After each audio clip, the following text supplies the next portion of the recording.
Okay. Right, so this talk is about structured argumentation applied to digital forensic practice. And this is a collaboration work between myself, Virginia Franqueira from the University of Kent, and Graeme Horsman from the Teesside University. So on the one hand, we are witnessing a push both in the domain of forensic science and digital forensics to become more scientific oriented. So to increase rigor, standardization, and transparency in practices and reporting. On the ground, practitioners of digital forensics deal with ever more complex investigations, complex in terms of in nature and structure, and multiple elements have to be considered, collected, examined, interpreted to address an investigation hypothesis. Therefore, it's become increasingly difficult to logically organize all key facts of a case to allow full and transparent scrutiny and evaluation by different parties involved. Peers from the digital forensic unit or different units, and legal people, for example, CPS, Defense Counsel, and the jury itself. So therefore, this paper proposes the tooling structured argumentation as a practical and flexible way to perform logical reconstruction. So this is an add-on to the thinking toolbox, practitioners' thinking toolbox that they draw from in a natural way automatically along an investigation. We illustrate this approach using 3 examples to elaborate on the applicability to real-world context, and the paper also draws benefits and limitations of the approach. So Toomey has proposed a layout of arguments based on 6 components. So the central piece is a claim. So a claim is what is under evaluation. So what we want to determine as true or false. So it can be of different types. It can be a conclusion, a decision, an investigative hypothesis. It can be an expert opinion. And then we have another element, which is the ground. So the ground is the element that supports the claim. You only have an argument if you have at least one ground supporting a claim. So again, this can be of different nature. It can be a fact, can be an evidence collected, it can be a legal precedent, it can be an observation, a finding. And then we have the warrant.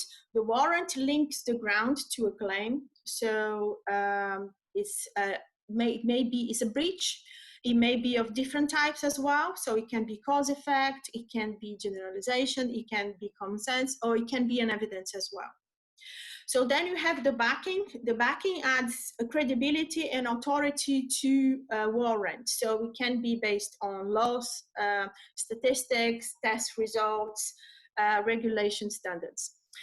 And then we have the rebuttal. The rebuttal is the counter argument. So by nature, it is an argument on itself. So it can be laid out using the elements of an argument, the components of an argument, or it can be a simple summarized statement.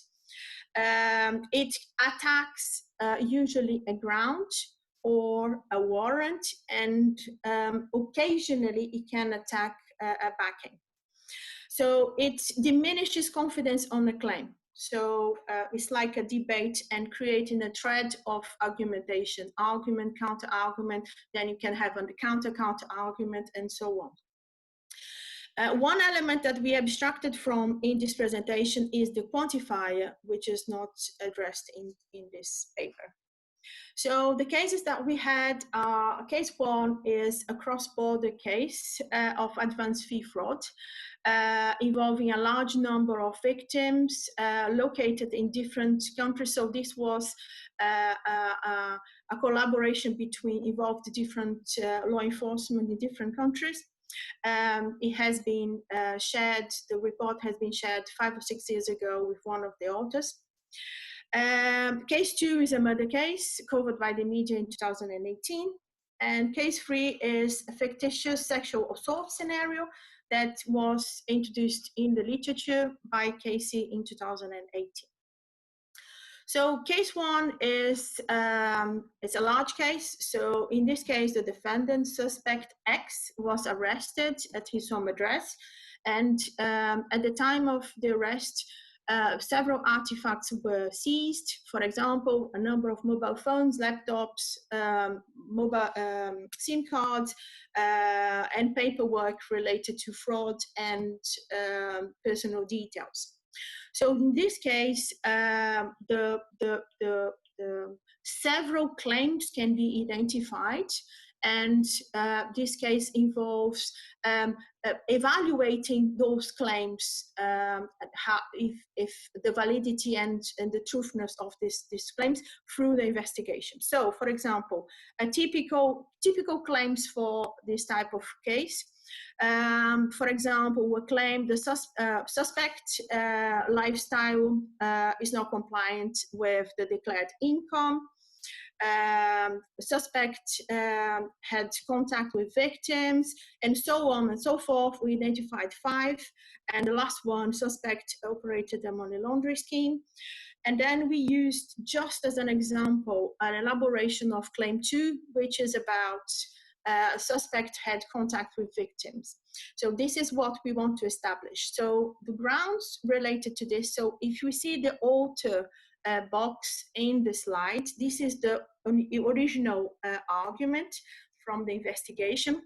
So it draws from, it's grounded on the fact that the suspect at the time of arrest had in his possessions these mobile phones and the SIM cards, and that the SIM cards and the mobile phones all were connected to each other, so they have entries in the contact list referring to each other.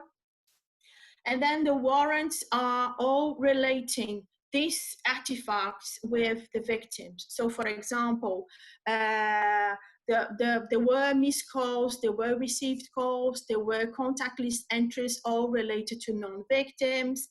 There were in these artifacts some Western Union reference numbers with attached contacts with referred to non-victims, and the victims themselves, some of them provided Western Union transfer forms showing transfer of money related to that fraud.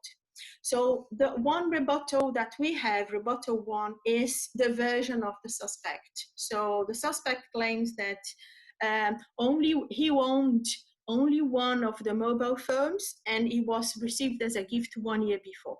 Then we have a number of rebuttals, 2, 3, and 4. I'm not going to go over this, but they rebut with evidence from the investigation that countering the argument from the rebuttal from the suspect, restoring confidence in the original claim. Case 2 is a murder case where the defendant, Mr. Patel, suspect X, allegedly killed his wife. So the hypothesis here is that the suspect, so X, killed Y, and then it's grounded on the fact that the victim is dead. A body was found in the dwelling owned by X and Y. And X and Y were married. And then we have a warrant that links those, saying that at the time of the murder, so around the time both were X and Y were alive within the dwelling together. So then we have a first rebuttal again from the suspect in this case. So he says that he was out for a walk, and then when he came back home, he found his wife dead. He went out of the building and he called the police. Then we have 2 big arguments rebutting this version from the suspect.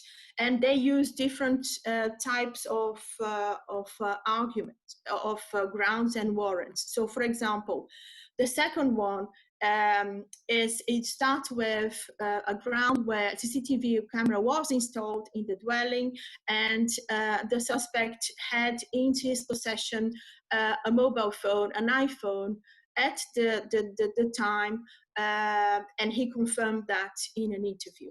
And then we have some warrants related to analysis of the CCTV footage, establishing the time frame, and we have some analysis of the geodata from the suspect phone. And then we have rebuttal 2 and 3, sorry, which questions the validity of this. Then let's go to the next one. The next argument, it draws from the fact that the victim was found suffocated and bound, and that the suspect in his mobile phone had a health app installed. So then analysis of these 2 elements, the health data and analysis of the health data, showed a peak of activities that corroborate with the time frame collected from the metadata of the CCTV camera. And then we have some validity questions. So is this data, the health app, accurate? So was it working okay?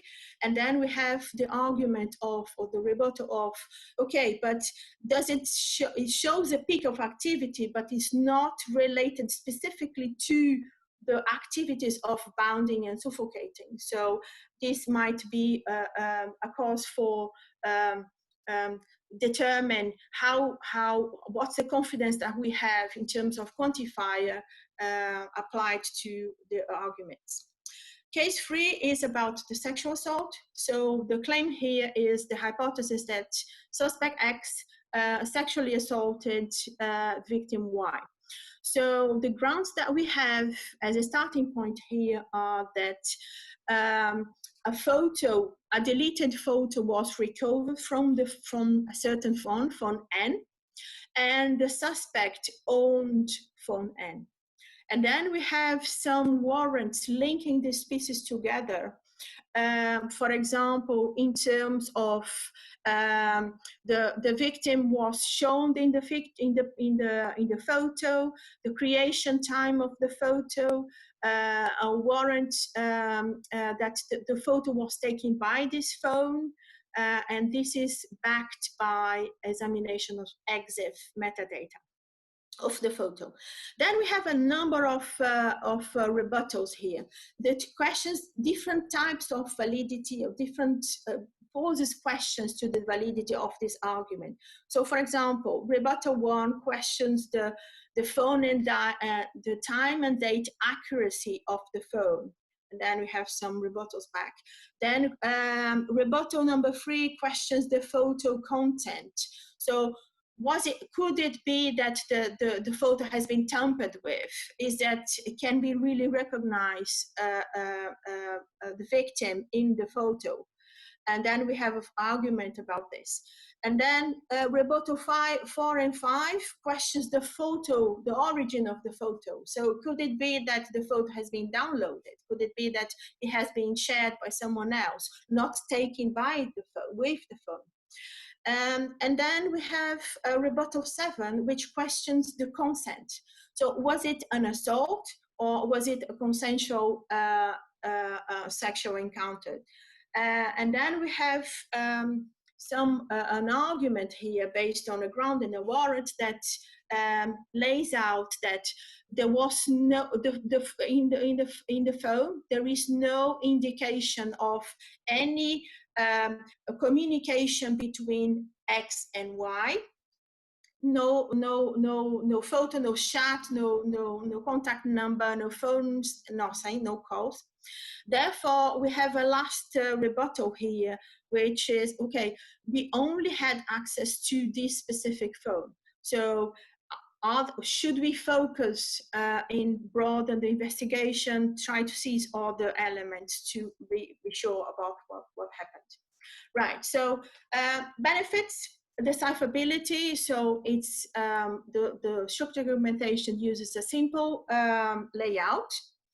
It uses natural language, therefore it is readable. So it's easy to follow, easy to understand.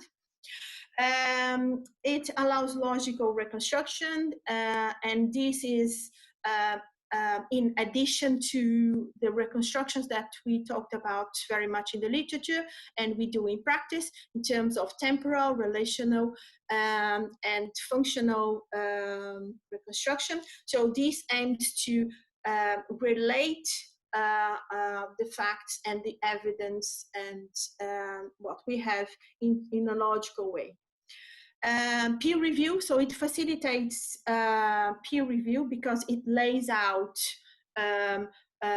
what has been found and how they relate, and then allows somebody to evaluate and criticize and argue and validate the process and the investigation. During interpretation, because of it is easy to follow, it is readable, it's natural to the jury, across the board, without any need for training or whatever. So it may allow the jury to recognize weak points, strong points, and that. Because it facilitates peer review, it promotes error detection, so we can find weaknesses. And the main thing, I think, is flexibility.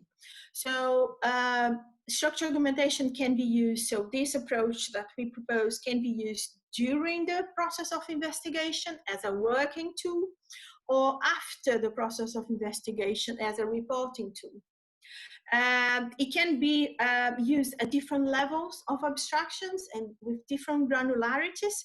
So it can be just, for example, only concentrated on the digital forensic aspect with nothing else. It can allow other pieces of information from different areas, test results and interviews, and all that together. Putting that together in a logical way. It can serve different purposes. As we have seen, the case one was more about showing the refinement of the claim. So maybe different people can work in different claims. And then this can be allow logical reconstruction, putting them together as a building block.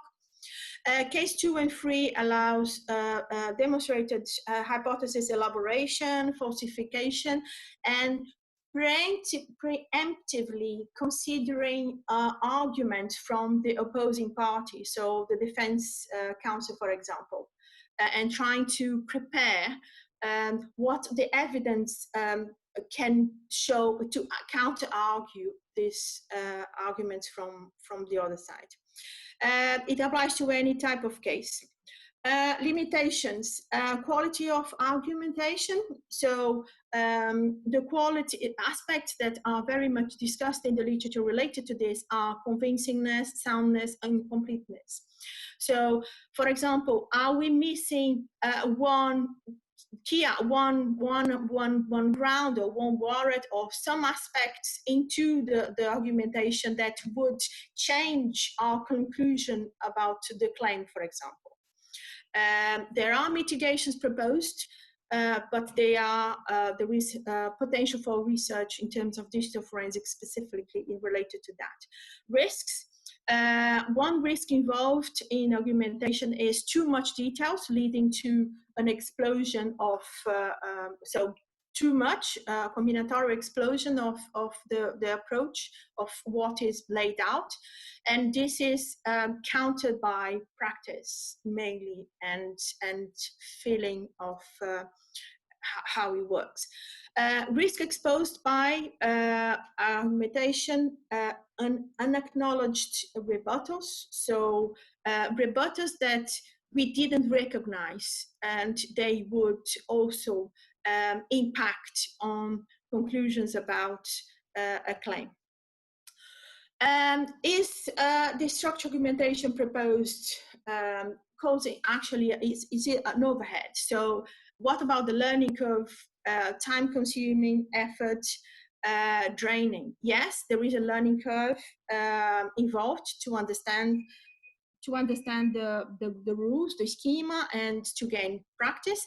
But there is no specialized background required. So no mathematical background, no theoretical background. Therefore, and because of the fact that practitioners draw logical conclusions or inferences all the time, even subconsciously, we believe that the training short training will suffice.